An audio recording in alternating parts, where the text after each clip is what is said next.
implications of the real-life eastern sky moonrise on the 14th war day late at night. Tatah Kumudanathena Kamini Ganda Panduna Netranandena Chandrena Mahendri Digalankarata. This is verse 42 of Drona Parva, chapter 159. From our viewpoint, on earth, on the 14th war night, the moon approaches the sun, because the sunrise is going to occur in the east as well. And Mahendri Digalankrita means that the moon has adorned the eastern sky. So the moon is therefore approaching the sun, because they're in the same part of the sky. So the moon can only approach the sun a few days from a Amavasya. So this means, therefore, that it's only a few days to an Amavasya. The east sky moon will approach the sun from our viewpoint, and that sun will also rise in the east. So from our viewpoint, on the 14th war night, the eastern sky moon will approach the sun, which will also rise in the east a few hours later. This means that that 14th war night is only a few days to an Amavasya. Thus, 4 days later on the 18th war day, it must be an Amavasya or very close to it. If we now go to the other reference, which is the Gadayuddha Parva reference, Rahuschagrasadaditya, Aparvani Vishampate, Chakampecha Mahakampam, Prithvi Savanadruma, which is from Gadayuddha Parva, just before the Gadayuddha actually starts. And therefore, 4 days later, on the 18th war day, we are now sure that it must be an Amavasya. Thus, we are corroborating and cross-checking the 14th night, late war night moonrise, which is occurring in the eastern part of the sky, with the Gadayuddha Parva reference, which is on the 18th war day. Therefore, we are able to say that this 18th war day is going to be an Amavasya. We in 3067 BCE, we can actually corroborate this 18th war day with an Amavasya absolutely perfectly, and in fact we can corroborate it with the end of Balarama's pilgrimage, which, as we know, Pushena Samprayatosmi Shravane Punaragataha. So he must come back on a Shravana Nakshatra day. That must coincide with the 18th war day, preferably in the afternoon. Now, if we look at this, we see that we have the 14th war day as the 8th of December. The 14th war night will become the 9th of December, and at 2:20 or thereabouts, the moonrise will occur in the eastern part of the sky. We are showing you that the red arrow, which is the distance between the moon and the sun is already at Altair or Shravana Nakshatra. And what is happening is basically on the 10th of December, this red arrow becomes smaller as the moon approaches the sun. And then I'm showing you the 12th of December, which is our 18th war day, because this is the war day which we need to really fix. And what we are seeing over there is that the red arrow has become really small because the moon is approaching the sun towards an Amavasya. The Amavasya will actually occur in 3067 BCE. The 18th war day, it will occur at approximately 4 in the afternoon. So we are corroborating this absolutely correctly. Our first day of the war is therefore reverse counted from here at 25 November 3067 BCE. Our 14th war day is 8 December 3067 BCE, and our last war day is 12th of December 3067 BCE. So there's no gap between the return of Balarama, 42nd day of his pilgrimage, and the last day of the war, which is the 18th war day, which is 12th of December, which is Shravana Nakshatra and an Amavasya. We are fulfilling all the conditions of Balarama's pilgrimage. we can actually show you these two timelines which we are corroborating perfectly on the 18th day of the war. And you can actually see the third pushya.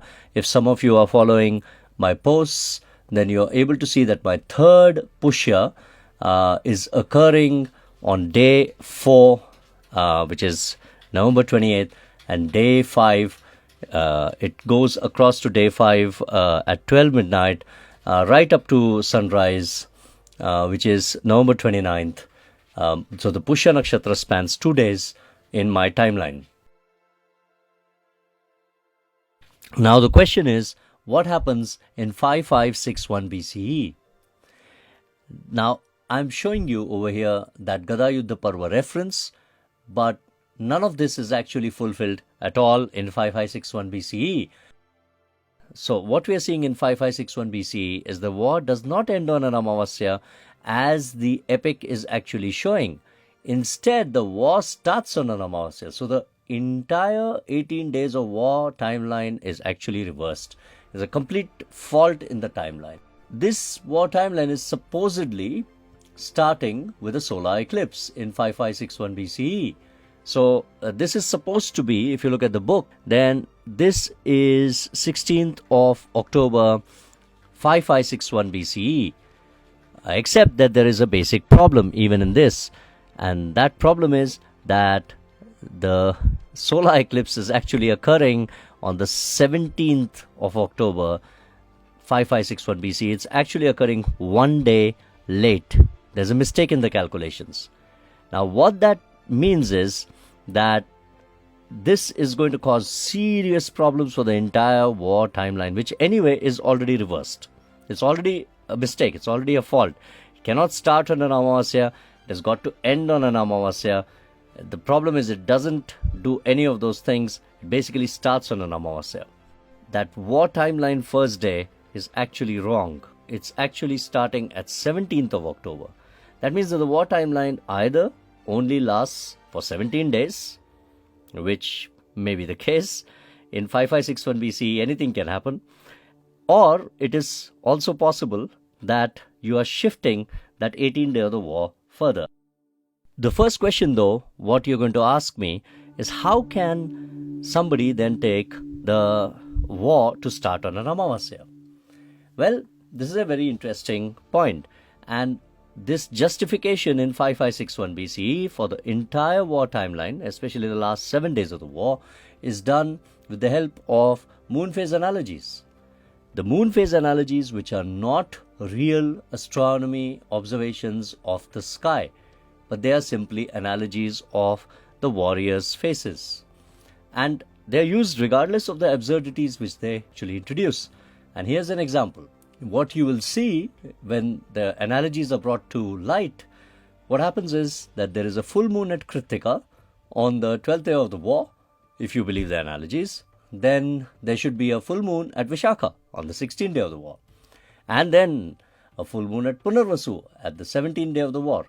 And the problem with these full moons, so this is basically a Kritika Purnima followed by a Vaishakha Purnima followed by a Punarvasu Purnima. And these are all separated by miles actually. If you actually look at the nakshatras, you can see that they're separated by a huge amount of time. They're actually separated by months in real life. So this creates an absurdity, but it's ignored completely in 5561 BC. Anything goes. So let's go a bit further. If you look at the analogies, then the analogies include some real absurdities. There's a full moon on all days from day 10 to day 17 and even afterwards. And not only that, if you look at it, there will be 3 lunar eclipses which are occurring, and there are also, what is not mentioned in the book, is that there are 2 solar eclipses are also occurring on the 14th or the 13th day, as it might be the case, or the 15th day as may be the case. There's 2 solar eclipses also which occur. So it's a bit like saying every day is a full moon day. Nearly every day, you can say, is also a lunar eclipse, and maybe even solar eclipses. So if these analogies are to be taken to be true, they introduce a huge amount of absurdities, but that's all ignored in 5561 BCE. Now we come to the rigorous conditions of Balarama's pilgrimage, and the verse is very clear. Chatvarimshaddahanyaddya dvechame nisratasya vai pushyena samprayatosmi shravane punaragataha. And then of course he says that Shishya Yaurve Gadayuddham Drushtu Kamosmi Madhava. So Balarama wants to see the Gadayuddha between his two star pupils, Bhimsen and Duryodhan. So he comes back on the 18th day of the pilgrimage, and Pushyena Samprayatosmi. So he must start out on a Pushya Nakshatra and he must return on a Shravana Nakshatra. Now let's see how that actually should happen. So if you look at it, this is the Pushya Nakshatra and that will be the Shravana Nakshatra, which is separated in real life. These two nakshatras will be separated if you take one revolution around the zodiac in addition in consideration. They're nearly always 42 days apart. So this is how you actually know that the verse does mean those two nakshatras rather than anything else.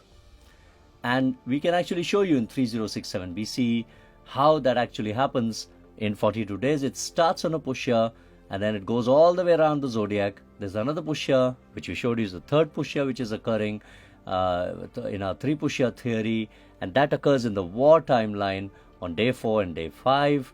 And then after that, you basically end up at Shravana Nakshatra on the last day, which we just showed you. And now let's see what has happened in 5561 BCE. The best part about this is yet another timeline is reversed. Balarama goes in the opposite direction.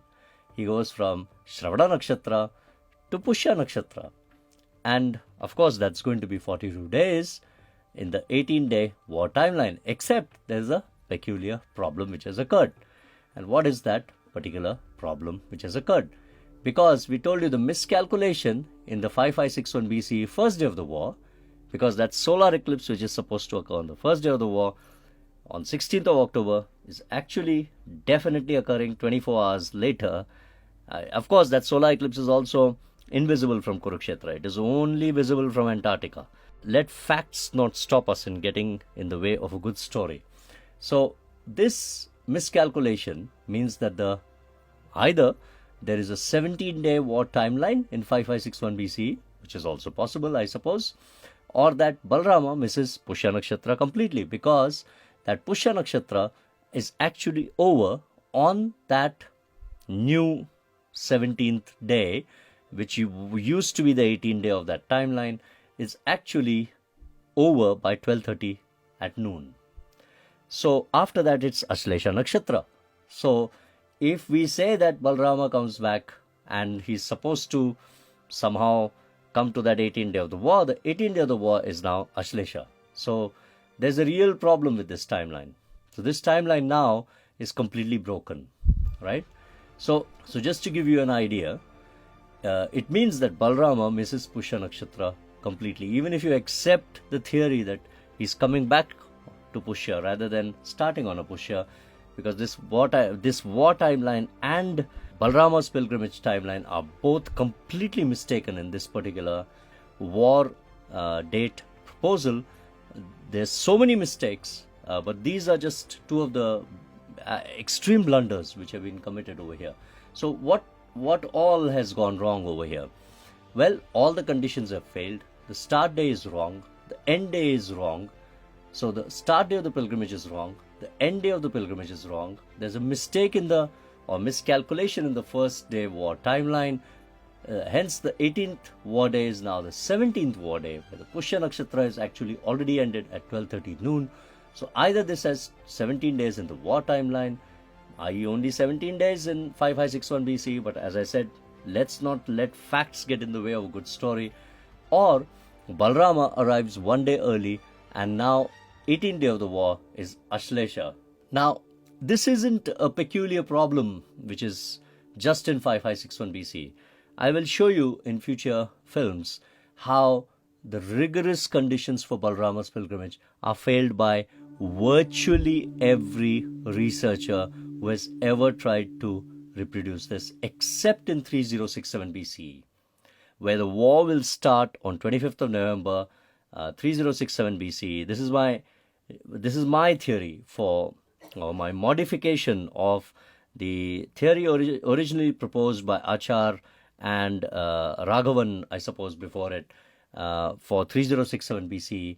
And what I'm saying is that the war starts on 25th of November 3067 BCE. It ends of 12th of December 3067 BCE. That means that we are basically fixing the 18th day of the war, not going for the first day of the war initially, which is the mistake, I suppose, which has been made by Raghavan. So we are fixing the 18th day of the war, and then we go and do a reverse counting, basically from there. Thank you very much, and hopefully you will enjoy my other films also.